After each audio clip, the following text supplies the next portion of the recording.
Sí, escucha, doctor. Ya, gracias.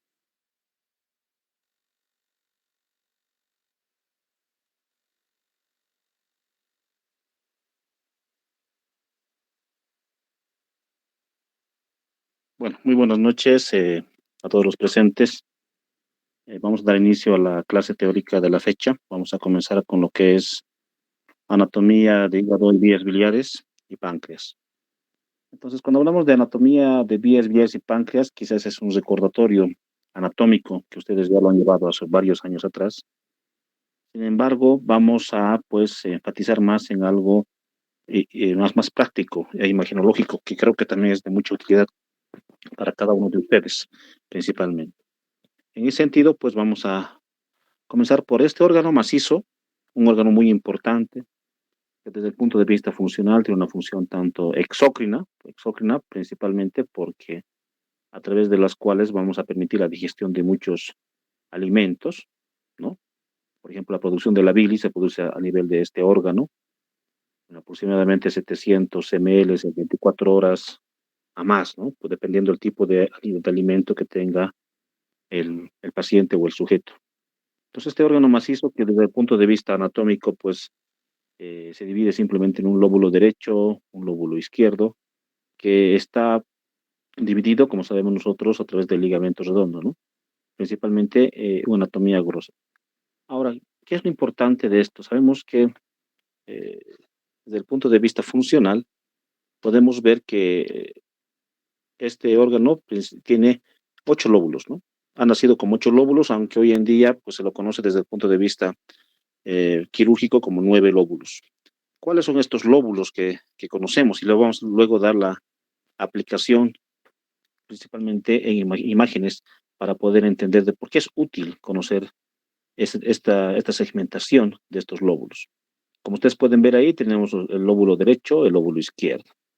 El lóbulo derecho, ¿sí? Se divide principalmente en 4 segmentos, que son el anterior superior, ¿sí? El antero inferior, el póstero superior y el póstero inferior. ¿Sí? Y de igual manera, el lóbulo izquierdo se divide en otros 4 segmentos, que vienen a ser la medial superior, la medial inferior, ¿sí? La lateral superior y la lateral inferior. Hasta ahí creo que es claro, básico, lo que es recordatorio, pero tiene importancia, ¿no? Desde el punto de vista funcional principalmente. Por eso se divide en punto de vista funcional izquierdo y derecho. Acá, como les he mencionado, falta un lóbulo. ¿Cuál es ese lóbulo? El lóbulo caudado. Y el lóbulo caudado es un lóbulo mixto. O sea, desde el punto de vista funcional, tanto tiene una función como para el lóbulo derecho, como una función para el lóbulo izquierdo. Entonces, esa es su principal característica. Todos los demás segmentos, los 4 segmentos derechos y los 4 segmentos izquierdos, son independientes. En cambio, el lóbulo caudado viene a constituirse como un lóbulo o como un segmento mixto. ¿Sí? Es importante tomar en cuenta esto porque desde el punto de vista funcional nos sirve mucho. Todo pasa de esto, ¿no? A través del sistema portal, la tríada portal que ya conocemos nosotros. Y a través de ahí va a empezar a nacer todo lo que son los conductillos hepáticos. Es importante también mencionar que Coineau, que es un cirujano francés, ha estudiado mucho lo que es el hígado. Y esta es una clasificación universal que seguramente nos van a preguntar en muchas ocasiones, que es la clasificación de la segmentación hepática de Coineau.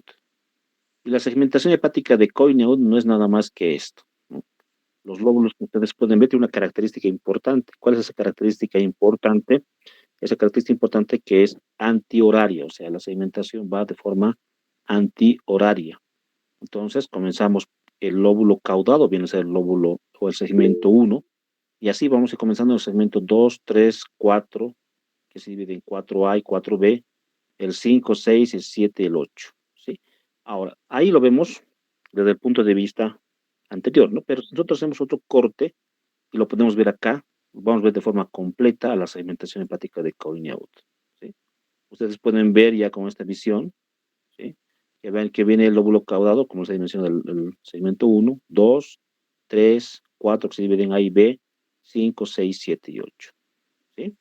Ahora, esto es importante porque desde el punto de vista topográfico, en cirugía es muy, muy importante para principalmente poder ver ¿Cuáles segmentos pueden ser, por ejemplo, para que uno pueda acceder por vía laparoscópica? Los segmentos anteriores generalmente son los segmentos que se accede por vía laparoscópica, los segmentos posteriores siempre se tiene una dificultad, entonces en ese sentido nos sirve para el punto de vista. Disculpe, doctor. Sí, No se está cambiando la diapositiva.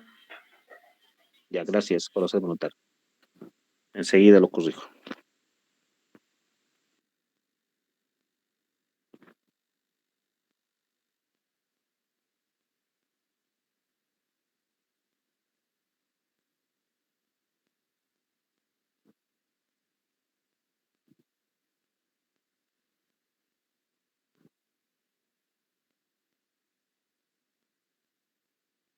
Ya, por favor, si tenemos otro problema, me cortan nomás para poder avanzar. Entonces les decía, simplemente como un resumen de todo lo que hemos hablado, que desde el punto de vista macroscópico, este órgano exócrino como endocrino es muy importante, ¿no? Es un órgano macizo que aproximadamente pesa entre 1 y 3 kilos. Al ligamento redondo es lo que le divide en lo que es el lóbulo izquierdo y el lóbulo derecho. Siempre el lóbulo derecho es el más macizo, el de mayor diámetro y tamaño, ¿no? Ahora, les mencionaba también que esto viene a ver la segmentación. Tenemos una segmentación de 4 segmentos derechos y 4 segmentos izquierdos, ¿sí? Desde el punto de vista funcional es muy importante tomar en cuenta esto. Les había mencionado también que viene a ser lo que es el anterior superior, el anterior inferior, el posterior superior y el posterior inferior, ¿sí? Y en el lado izquierdo tenemos el medial superior, el medial inferior, el lateral superior y el lateral inferior. Hasta acá tenemos 4 segmentos. Desde el punto de vista funcional, cada uno de estos tiene una función independiente, a excepción del lóbulo caudado. El lóbulo caudado viene a ser una función mixta, o sea, tiene una función tanto para el lóbulo derecho como para el lóbulo izquierdo. Todo nace aquí, en lo que es la tríada portal, que también he mencionado, y algo muy importante, topográfico, que también les decía, que les van a preguntar seguramente en muchas ocasiones, es esta segmentación. Esta segmentación, que es la segmentación vascular, o una segmentación portal, como quiere denominarse, pues descrita por este cirujano francés, que es Coignaud. Entonces, la segmentación vascular portal o segmentación hepática de Coignaud tiene esta característica, ¿no? Que siempre es antihoraria. Ustedes pueden ver el segmento 1 acá, el segmento 2, 3, el 4 que se divide en 4A, 4B. Tenemos al segmento 5, 6, 7. ¿Por qué nos sirve esta segmentación hepática? Principalmente desde el punto de vista quirúrgico, ¿sí? Nos sirve para ver la localización de las diferentes patologías que se van a presentar a este nivel. Entonces, y para ver su posibilidad de acceso, ya sea quirúrgico, percutáneo, laparoscópico, abierto. Entonces, esa es la importancia de desconocer esta segmentación hepática. Si nosotros esto lo hacemos a lo práctico, lo vamos a una tomografía, como lo que ustedes pueden ver ahí, pues fácilmente podemos ver, ¿no? Conocemos el segmento 7, 8, el lóbulo derecho, ¿no? El segmento 2, el segmento 4A, por ejemplo, acá se ve. Entonces, esta imagen que lo viene haciendo de esta otra imagen, o otro corte sagital de esta, es la que nosotros tenemos que tener en mente para poder interpretar las tomografías, por ejemplo, ¿no? Por ejemplo, es una tomografía simple. Seguro han avanzado mucho ya ustedes esto en radiología. También vamos a recordar una tomografía simple. ¿Cómo yo me doy cuenta que es una tomografía simple? Por el contraste. Si ustedes ven acá, a este nivel, ¿sí? A este nivel, pueden ver fácilmente, por ejemplo, que cuando es con contraste, esto se va a pigmentar de otro color. Entonces, es importante también para ver aquello. Pero desde el punto de vista práctico, entrando ya en el tema de lo que es la anatomía, pues la anatomía nos sirve para poder interpretar imágenes. Esa es la importancia de poder ver aquello, ¿sí? Hacemos otro corte y acá ponemos, por ejemplo, el segmento 4A, que no se ve en este corte, pero ya acá en este corte ya podemos ver el segmento 4B. Vemos el segmento 3, etcétera, ¿no? A medida que van dando los cortes, ya nosotros podemos asumir y ver que estos segmentos, por ejemplo, 3, 4, 1, 2 son del lóbulo izquierdo, ¿no? Y los demás segmentos, 5, 6, 7, 8 son del lóbulo derecho. ¿Cuáles son anteriores? ¿Cuáles son posteriores? Es importante ver principalmente desde el punto de vista quirúrgico. Acá, por ejemplo, tengo un quiste simple, una imagen radiolúcida, que es un quiste simple. ¿En qué segmento hepático está? ¿No?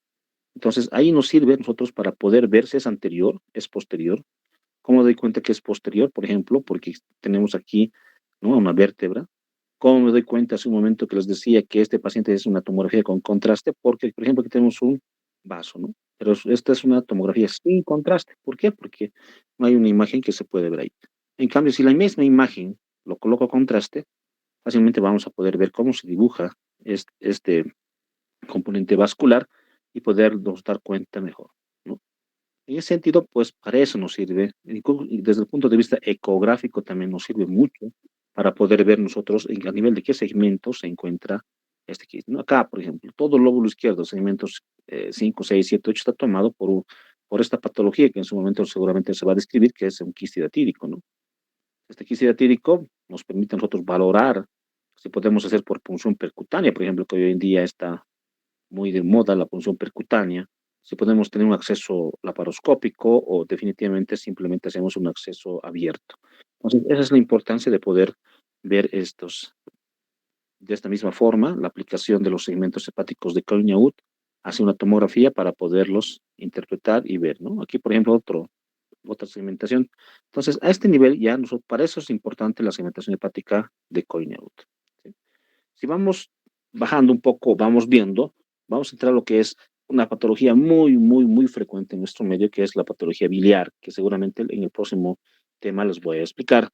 Pero tenemos que recordar simplemente la anatomía. No se olviden que las imágenes, todas las imágenes que ustedes piden en las ecografías o en las tomografías, simplemente son fotos del momento.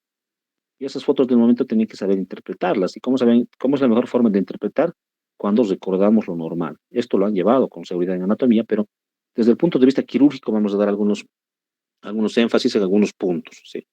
Si nosotros entramos a la vesícula biliar propiamente dicha, esta vesícula biliar propiamente dicha tiene una característica. ¿Cuánto tiene de longitud? Entre 7 a 10 centímetros. Importante ver aquello.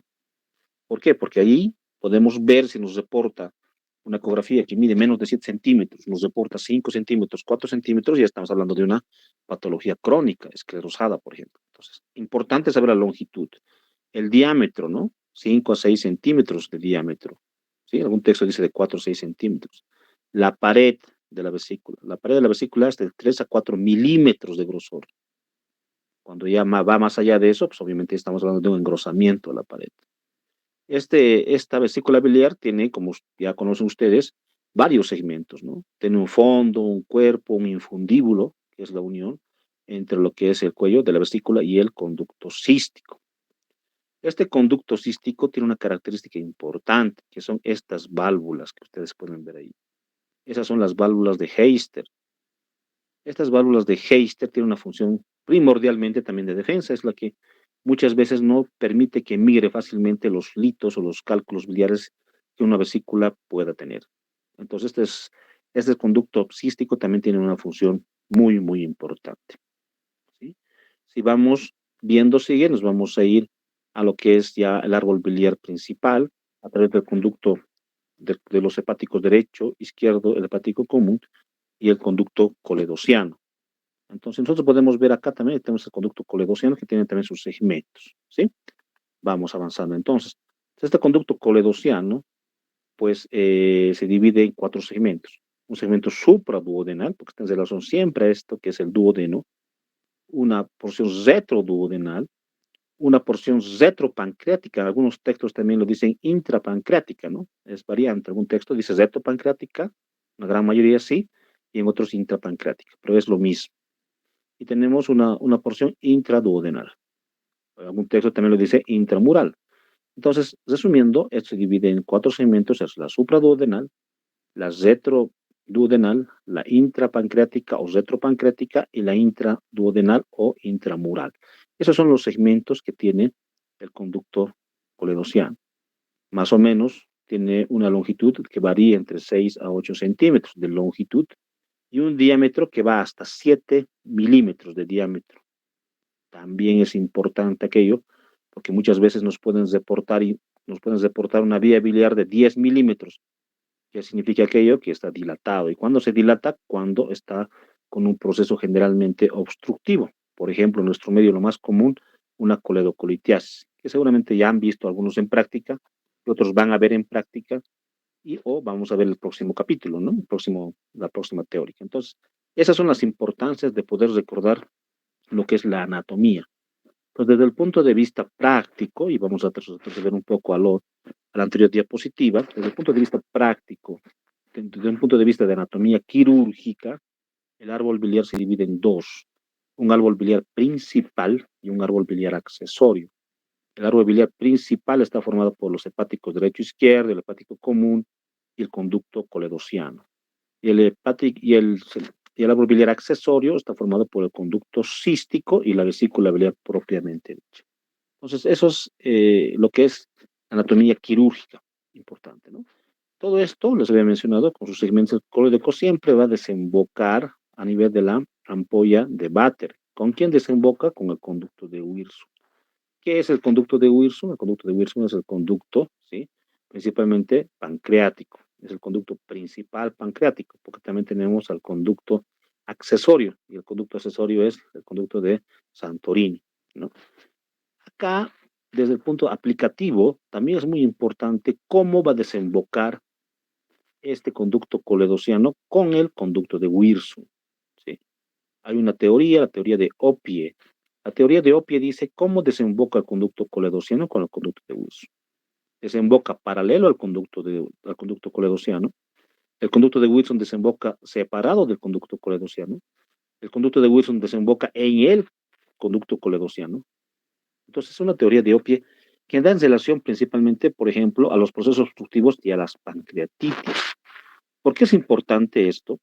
Porque vamos a ver también el próximo capítulo, pero estoy un poco intentando para que podamos entender la utilidad de esto y no memorizar, sino la utilidad de conocer esta anatomía, en el sentido de que, por ejemplo, su lito, un cálculo sale de la vesícula, vence el conducto cístico, pasa al conducto colédoco, va hasta la ampolla de Vater y obstruye a la vez, ahí tenemos que aplicar la teoría de Opie, ¿sí? Si el conducto coledociano desemboca en el conducto de Wilson desemboca en el conducto coledociano, lo más probable es que este paciente pueda desarrollar una pancreatitis, porque está obstruyendo no solamente el conducto coledociano, sino también está obstruyendo el conducto de Wilson, ¿sí? Pero si este paciente tiene una característica de que el conducto de Wilson desemboca paralelo o separado milimétricamente del conducto coledociano, obviamente la posibilidad que haga una pancreatitis es menor. Por eso no todos los pacientes que tienen coledocolitiasis hacen pancreatitis. Otros sí, otros no. Y eso depende mucho de la desembocadura anatómica de esto, del conducto coledociano y el conducto de Wilson. Eso es la teoría de Opie en relación a la aplicación de esto. Entonces, esto que ya es una porción, la última porción del conducto coledociano, que es la porción intraduodenal, pues desemboca junto con el Wilson en la ampolla de Vater. Y también es importante desde el punto de vista terapéutico, que vamos a ver un poquito más adelante. Entonces, también es importante, cuando hablamos de lo que es la anatomía, ver cómo está, ¿no? Formado la vasculatura. Si ustedes pueden ver, principalmente la vena porta está atrás, el conducto coledociano está a su derecha y la arteria hepática está a su izquierda, ¿no? Entonces, esto es algo anatómico que se ve. Ahora, si nosotros aplicamos, nosotros un poco, vemos acá. Acá es el famoso triángulo hepatocístico, ¿sí? Hay un triángulo famoso que muchos de ustedes han de escuchar, el triángulo de Calot, ¿sí? Y el triángulo de Bode, o de Bode, como quieran pronunciarlo, ¿sí? Ambos son cirujanos franceses, pero a veces hay una confusión en los mismos textos, muchas veces, pero ¿cómo está formado el triángulo de Calot? El triángulo de Calot está formado por esta estructura. ¿Qué es esta estructura? El conducto hepático común, hacia lateral, ¿sí? Está formado por el conducto cístico y hacia arriba está formado por la arteria cística. Eso es el triángulo de Calot. Hepático común, conducto cístico y hacia arriba, para terminar de llenar el triángulo, la arteria cística, ¿sí? El triángulo, muchas veces nos confundimos, ¿no? El triángulo de Calot con el triángulo de Bode. El triángulo de Bode, de Bade, como se escribe, ¿sí? Está formado igual. Solamente hay una variante. ¿Cuál es esa variante? El techo del triángulo. Entonces, vamos. El triángulo de Bade está formado por el hepático común, el conducto cístico y el borde inferior del hígado. Y de contenido, obviamente, tiene a la arteria cística. Entonces, a veces confundimos al triángulo de Calot con el triángulo de Bade, ¿no? Entonces, el triángulo de Bade es el que tiene en su interior a la arteria cística. Y el triángulo de Calot no es el que tiene en su interior a la arteria cística, tiene como parte de su triángulo a la arteria cística. Entonces, es una variante que también tenemos que conocer. ¿Por qué es importante esto? Seguramente van a entrar cuando sean internos o cuando les toque en algún momento a ayudar a ver lo que viene a constituir una colestectomía laparoscópica, o sea, una cirugía de vesícula biliar por vía laparoscópica. Y definitivamente cuando nosotros hacemos cirugía laparoscópica, nosotros tenemos que identificar bien las estructuras, ¿sí?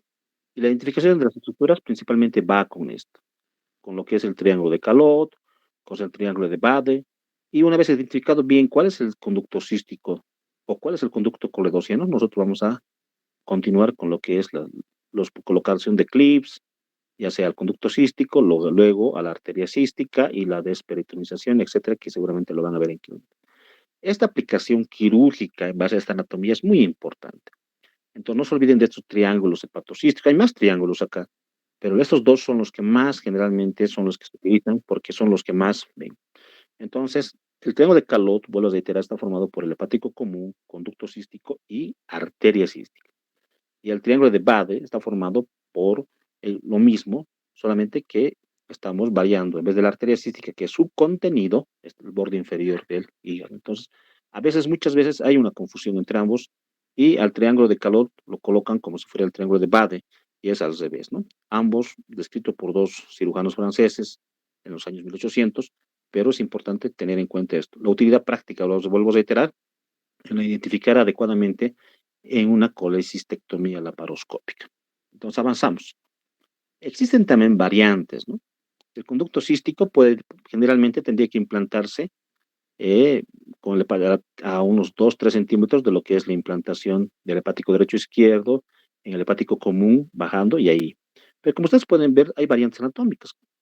Puede ser un conducto cístico largo, puede ser un conducto cístico paralelo pegado al conducto coledociano, puede ser un conducto cístico de implantación alta, puede ser un conducto cístico de implantación lateral, o un conducto cístico de implantación posterior. Entonces, todo esto, y para aquellos que van a ser cirujanos, es muy importante poder identificar aquello, ¿sí?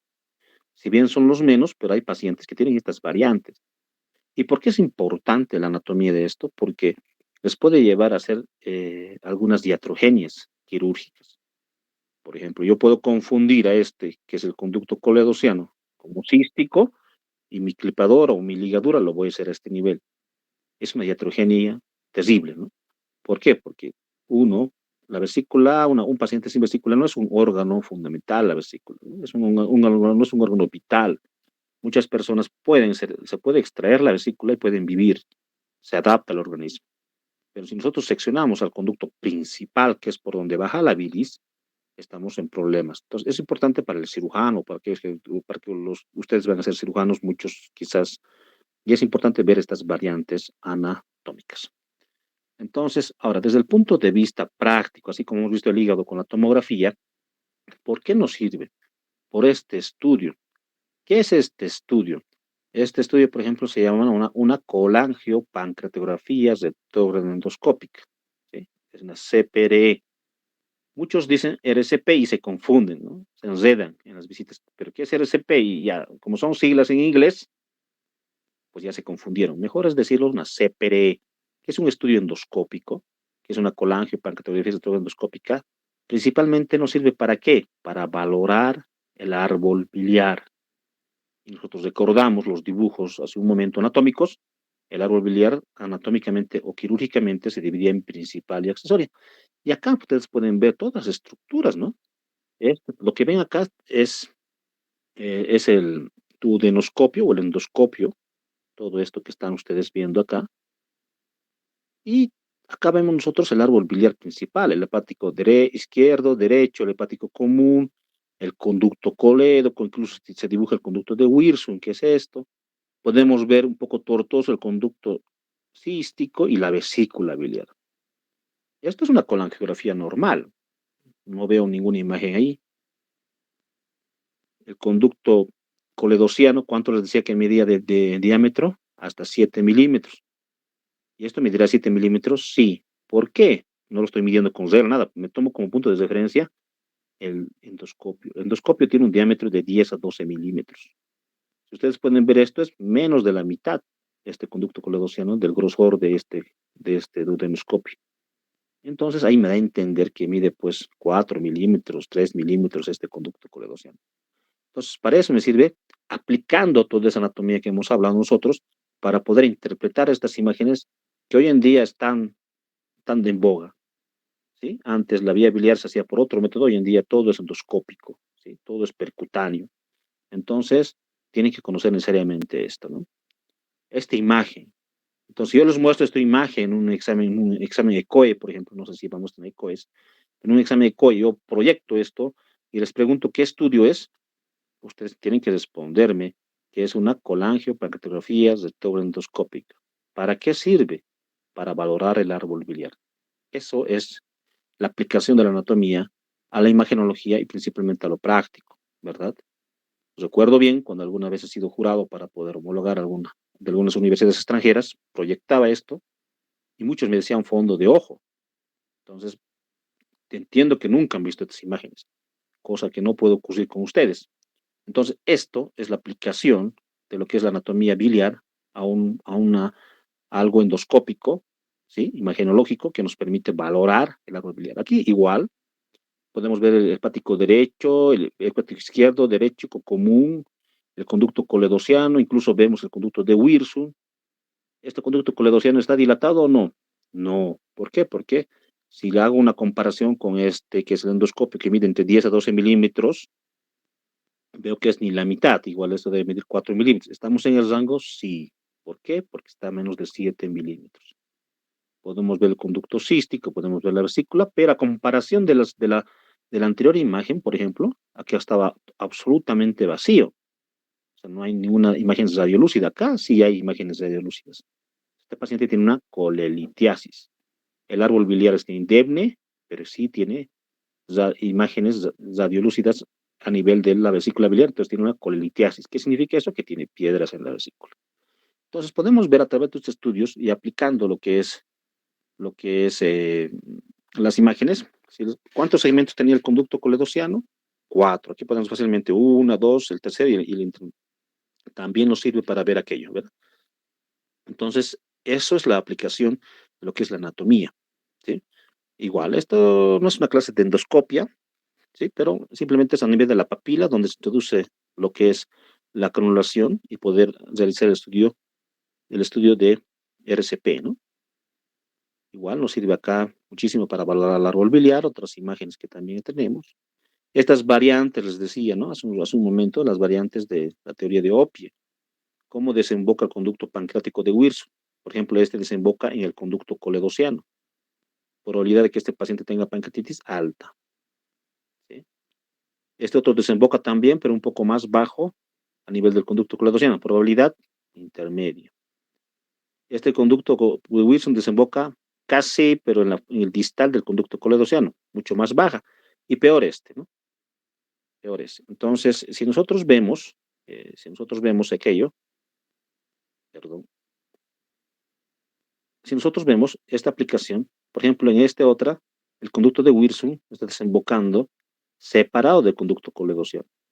Probabilidad de que tenga pancreatitis este paciente, muy baja. En medicina no existe sí o no, a veces es siempre, no es una ciencia exacta, siempre los digo eso a mis alumnos, pero por probabilidades es muy, muy baja. Entonces, esto es lo que les decía hace un momento, ¿no? La desembocadura, que seguramente vamos a ver quizás esta diapositiva cuando nos toque hablar de pancreatitis, quizás sí, para ver la etiología, pero la anatomía principalmente viene de esa forma, ¿sí?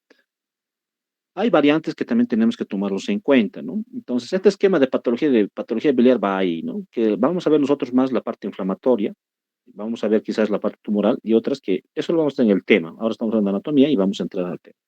También a nivel del colédoco existen variantes. Y estas saculaciones que ustedes pueden ver ahí es la clasificación principalmente de los quistes coledocianos, la clasificación de Todani. Si ustedes pueden ver esta clasificación de Todani, el más sacular es el tipo 1, ¿no? Entonces es una clasificación de quistes coledocianos que también ya son variantes o alteraciones anatómicas de los pacientes. Aquí, por ejemplo, veo esta colangiografía. Esta colangiografía nos sirve para qué? Para valorar el árbol biliar. Ah, este colédoco no tiene nada que ver con lo que hemos visto hace un momento. Es un colédoco sacular, dilatado, pero no tiene litos en su interior, ¿no? Si hago una comparación, esto medía 10 a 12 milímetros, esto mide casi lo triple. Este debe medir dependiendo aquí, 20 milímetros, aquí 25 milímetros. Entonces es sacular, dilatado, pero no tiene litos. Pero tiene, al ser sacular, es un Todani tipo 1. ¿Qué significa Todani? Quiste coledociano. Es un quiste coledociano, según la clasificación de Todani, tipo 1, ¿no? Entonces, estos pacientes también sirven para hacer el diagnóstico, la anatomía, ¿ok?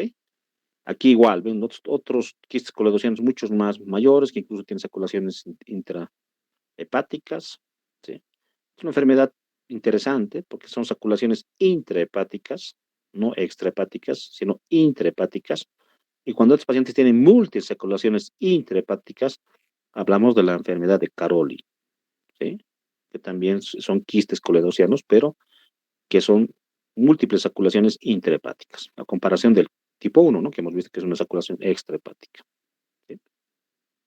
Acá también vemos algo. ¿Está dilatado esto? Sí, pero no es sacular. Sí está dilatado, pero ¿por qué está dilatado? Por estas imágenes radiolúcidas. Si ustedes pueden ver estas imágenes radiolúcidas que están marcados con L, estas imágenes son litos, son cálculos, ¿sí? Obviamente, como estos cálculos están obstruyendo este conducto coledociano, lo dilatan. O sea, si hablo de dilatación, hablo que tiene que ser mayor a 7 milímetros. Y si comparo con mi endoscopio, casi es del mismo, un poco más, mayor calibre incluso el colédoco. Entonces yo calculo que esto debe ser unos 14 milímetros a 15 milímetros. Obviamente pasa del margen anatómico, por lo cual es una dilatación del conducto coledociano secundaria a una obstrucción. Y esta obstrucción lo está dando por las imágenes litos, cálculos. Aquí igual. Ustedes ven aquí, son imágenes que lo ven los litos o los cálculos, ¿sí? Entonces, la aplicación aquí, por ejemplo, tengo un conducto coledociano normal, menos de 5 milímetros, pero ya veo radiolucideces en la vesícula biliar, que se denomina esto y es una colecistitis o colelitiasis, dependiendo de la sintomatología del paciente, ¿sí? Acá igual podemos ver. Entonces, para eso nos sirve a nosotros aplicar la anatomía, ¿no? A veces en primer año no nos hacen gustar la anatomía porque es todo memorizar, pero si nosotros le damos la aplicación y la utilidad, creo que es mucho más comprensible. Y eso era por lo cual nuestros profesores de anatomía siempre nos molestan con un poco de saber, y es importante saber esa anatomía, ¿no? Y la fisiología y la anatomía son muy importantes. Ahora vamos a hablar un poquito de lo que son algunas alteraciones. Hemos hablado de alteraciones, vamos a ponerlos normales, no, anormales, pero no iatrogénicas, no provocadas, sino naturales de los pacientes. Ya para ir terminando, vamos a hablar de algunas lesiones iatrogénicas de las vías biliares. Y cuando hablo yo de lesiones iatrogénicas de las vías biliares, hablo de la clasificación de Bismuth. Tal vez ya con algún colega han hablado de esto, ¿no? La clasificación de Bismuth simplemente se divide en 5. El tipo 1, cuando existe una estenosis completa de la vía biliar, pero con un tramo hepático común mayor a 2 centímetros. El tipo 2, lo mismo, pero con un tramo menor a 2 centímetros. El tipo 3, cuando no hay hepático común, pero los hepáticos izquierdo y derecho están conservados. El tipo 4, cuando ambos conductos hepáticos ya están con estenosis. Y el tipo 5, cuando ya existe una estenosis del colédoco sin interrupción. Entonces, es muy teórico, ¿no? Pero si nosotros nos vamos a la parte práctica, acá, ¿qué es estenosis? Disminución del diámetro. Y acá hay una lesión, una estenosis benigna. ¿Por qué benigna? Porque también la maligna que vamos a ver a continuación. La benigna, ¿por qué? Porque puede estar provocado esto, ¿no? Por una ligadura, por un clip, no sé, un acto quirúrgico. Pero aquí está el derecho, izquierdo, aquí el hepático común, es mayor a 2 centímetros. Entonces, un tipo 1. Cuando es menor a 2 centímetros, tipo 2. Cuando ya es muy alto, tipo 3, como todo lo que hemos hablado hace un momento. Entonces, igual aquí por ejemplo, una ligadura, no se ve, no se dibuja el conducto coledociano, simplemente hepáticos. Es una colangioresonancia. Entonces, aquí está la ligadura, el stop. Entonces, esto, el colega seguramente, en vez de ligar el conducto cístico, lo ha ligado el conducto colédoco. Ustedes ya me entienden porque hemos hablado de anatomía hace un momento. Y obviamente eso es sensible porque no va a permitir que la bilis baje a donde tiene que hacer su función exócrina, ¿no? Esto ya son para más una clasificación de igual de Bismuth-Corlete, pero que tiene que ver mucho con lo que son ya los tumores. Nosotros somos campeones, fundamentalmente somos campeones en, en cáncer de vesícula biliar, ¿no? En cáncer de vías biliares. Entonces, acá podemos ver nosotros fácilmente lo que son la clasificación de Bismuth-Corlete, ¿sí? Que está en relación, como ustedes pueden ver también del tipo 1 al tipo 4, en relación con la confluencia de los hepáticos. Entonces, es importante ver aquello, que esto ya, pero nos tiene relación directamente con tumores. Hace un momento hemos visto con tumores, o sea, con estenosis benignas, generalmente causadas por un acto quirúrgico, una ligadura, un clip. Estos ya son tumores, ¿sí? Tumores que pueden ver a estos niveles y eso va a la clasificación del Bismuth, Corlette. Acá pueden ver ustedes un tumor, por ejemplo, acá, ¿sí? El tumor de Clasting. ¿Qué es un tumor de Clasting? Ese tumor de Clasting es un tumor, un colangiocarcinoma que está a nivel del hepático común, o sea, que va a confluir principalmente el hepático común. Ese es un tumor de Clasting, ¿sí? Okay.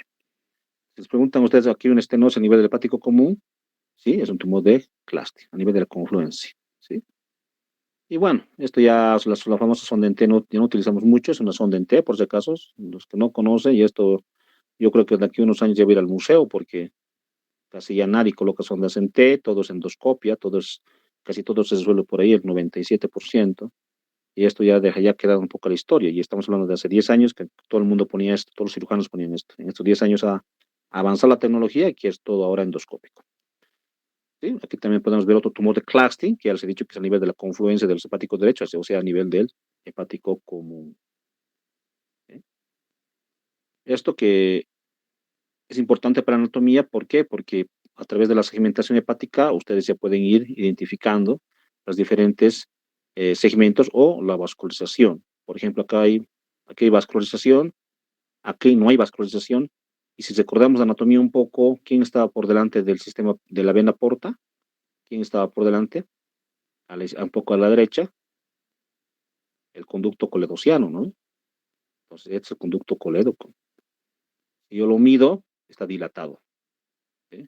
Está dilatado, es la vesícula biliar, pero este es el conducto colédoco, muy dilatado. Debe ser más de 10 milímetros esto.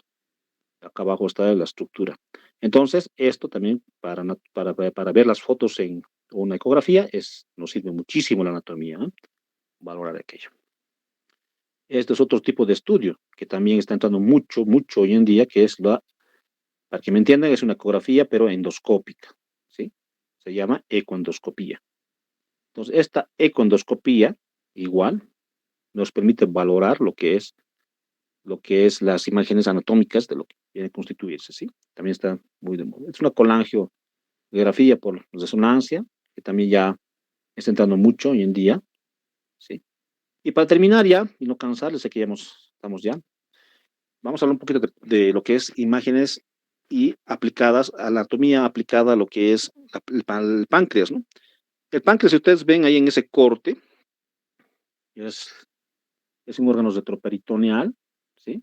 Aquí tenemos al hígado, tenemos el riñón derecho, izquierdo, el estómago, etcétera, etcétera.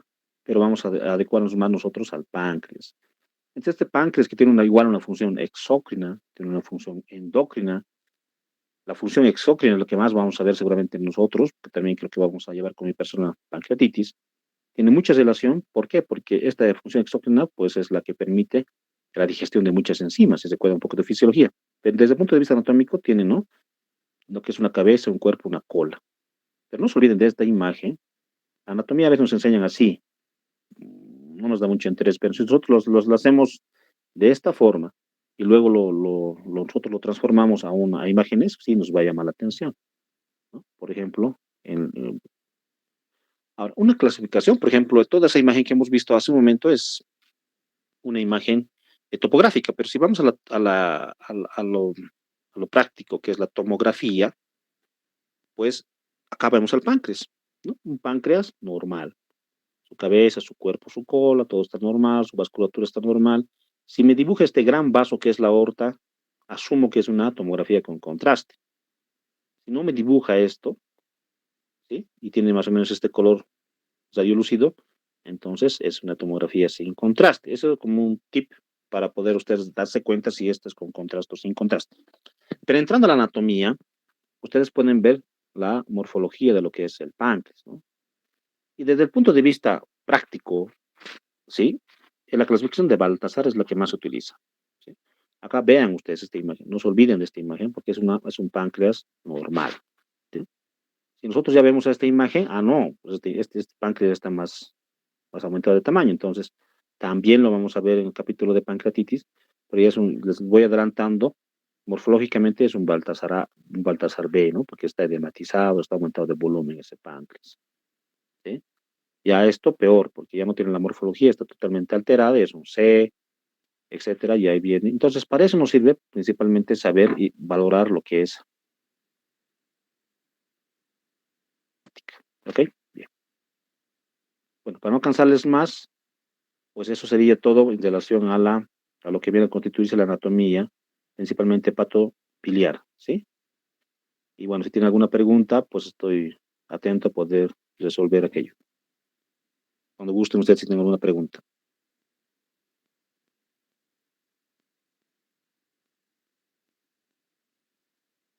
Bueno, no viendo más preguntas, les agradezco por su participación en la presente teórica.